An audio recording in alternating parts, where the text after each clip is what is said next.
नमस्कार दोस्तों, broccoli management channel में आपका स्वागत है।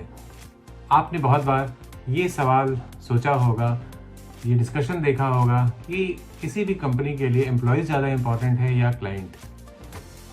कुछ दिन पहले मेरे दिमाग में ये ख्याल आया कि किसी भी कंपनी को उसके सप्लायर्स, जो उसके वेंडर्स होते हैं, वो सक्सेसफुल बनाते हैं, क्योंकि जब वो अपना बेस्ट देते हैं, बेस्ट कॉस्ट देते हैं, बेस्ट क्वालिटी देते हैं, तो आपका प्रोडक्ट जो है वो और कॉम्पिटिटिव बनता है और आप क्लाइंट को और अच्छी कॉम्पिटिटिव सर्विस दे पाते हैं। तो suppliers are the equally important as client.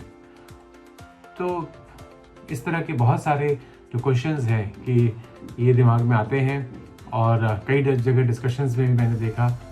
HCL के जो CEO हैं विनीत नायर, आई एम कलकत्ता के pass out, very inspirational and aspirational person, और मुझे उनके साथ थोड़ा काम करने का सौभाग्य भी प्राप्त हुआ अपने पास्ट कॉर्पोरेट जर्नी में।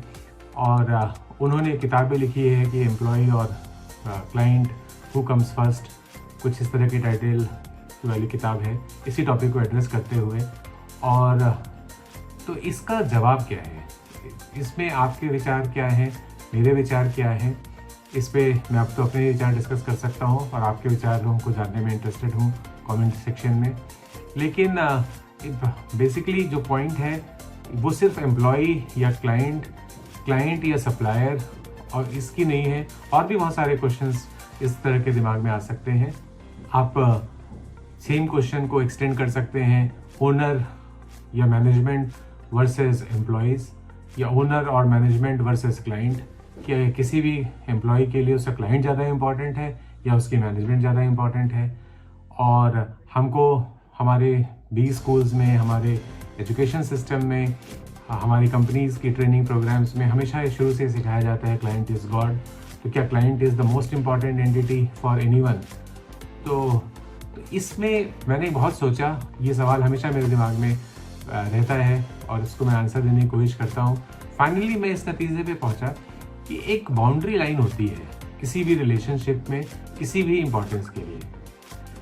परिवार में भी अगर बच्चों की एडल्ट हो जाने के बाद अगर माँ बाप से नहीं पड़ती और वो बिल्कुल ही अनरीजनेबल बात करते हैं, तो माँ बाप उनसे सेपरेट हो जाते हैं।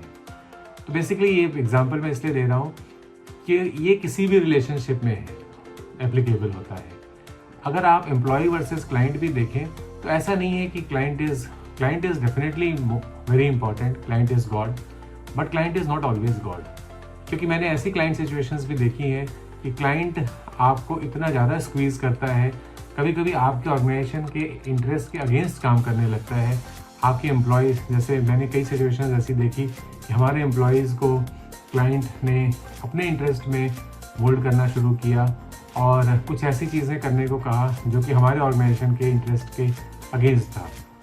तो उस केस में हमें उसमें we had to take up the issue with the client, और ऐसे क्लाइंट्स को हमें छोड़ना भी पड़ा।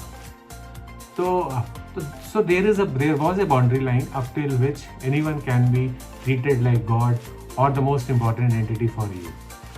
Employees are the most important for you because employees की सक्सेस से ही ऑर्गेनाइजेशन की सक्सेस बनती है। लेकिन क्या एम्प्लॉय की हर डिमांड रीजनेबल है? Same logic applies for management also. अगर management is important for every employee, लेकिन अगर मैनेजमेंट आपको गलत प्रैक्टिसेस एम्ब्रेस करने के लिए कहती है जो कि आपकी वैल्यू सिस्टम के अगेंस्ट है, तो ऐसे केस में management is not correct, owners of the organisations में भी रॉन्ग।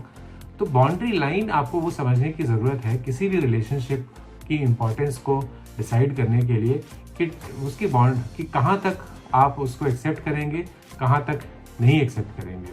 और भी आप इस थॉट को एक्स्ट्रापोलेट कर सकते हैं कि इन्वेस्टर इज़ मोर इम्पॉर्टेंट और क्लाइंट। आपने कुछ वेब सीरीज़ भी देखी होंगी, रियल लाइफ एग्जांपल देखा होगा, ओपन एआई का भी एग्जांपल आपने देखा कि बोर्ड ने CEO को फायर किया। तो बोर्ड नॉर्मली जो इन्वेस्टर्स हैं कंपनी के, जो कि कंस्टिट्यूट करते हैं बोर्ड को मेनी अ टाइम्स, और तो they are supposedly the most important stakeholder for any organisation more than the CEO। लेकिन CEO की अपनी पावर है। CEO is responsible for moral of the employees, moral of the client, image of the client. तो ज़्यादा important कौन है? तो board भी इम्पॉर्टेंट है, सीईओ भी इम्पॉर्टेंट है अलग अलग पर्सपेक्टिव में। तो ये क्वेश्चन का आंसर, सिंगल आंसर को कभी तलाशने की कोशिश नहीं करनी चाहिए। आपको बैकग्राउंड देखना पड़ेगा, पर्सपेक्टिव देखना पड़ेगा, कंटेक्स्ट देखना पड़ेगा और तब डिसाइड करना पड़ेगा कि who is more important. Basically her relationship में आपको बाउंड्री लाइन पहचाननी होगी कि बाउंड्री लाइन क्या है। और ऐसा नहीं है कि कोई भी परफेक्ट होता है। मैनेजमेंट भी डेली, हर एंटिटी, चाहे वो मैनेजमेंट हो, चाहे वो क्लाइंट हो, चाहे वो एम्प्लॉय हो, चाहे वो बोर्ड हो, चाहे वो इन्वेस्टर हो, चाहे वो सप्लायर हो, हर कोई जो है वो बाउंड्री लाइन को क्रॉस करता है, लक्ष्मण रेखा को लांघता है।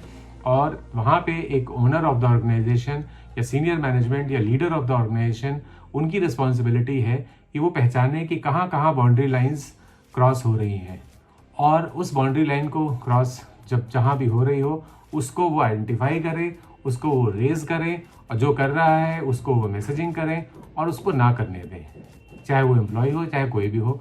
और आपके दिमाग में और कौन कौन से लोग या एंटिटी आती है दिमाग में जब ये बाउंड्री लाइन कॉन्सेप्ट आपने सुना इस चैनल पे या इस एपिसोड में, मैं जानने में इंटरेस्टेड रहूँगा।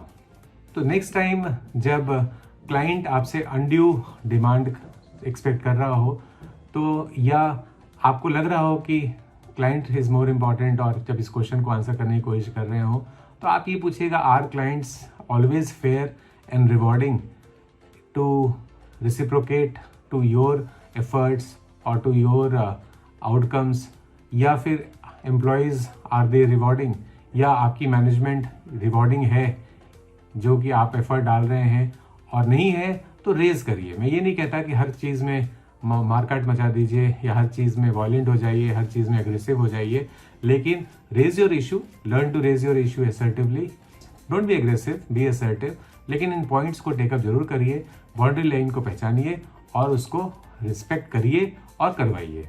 आई होप कि ये टॉपिक आपको सेंसिबल लगा और कमेंट बॉक्स में आप और भी एग्जाम्पल्स दे सकते हैं जो मैंने कवर किया नहीं किया, और आपकी अपनी लाइफ में क्या बाउंड्री लाइन क्रॉस करते आपने देखा किसी भी एंटिटी को। और ऐसा नहीं है कि ये नई कंपनीज़ के लिए इम्पॉर्टेंट है या इस्टेब्लिश्ड कंपनीज़ के लिए इम्पॉर्टेंट है या बिग कंपनीज़ के लिए, ये कॉन्सेप्ट हर रिलेशनशिप में इम्पॉर्टेंट है।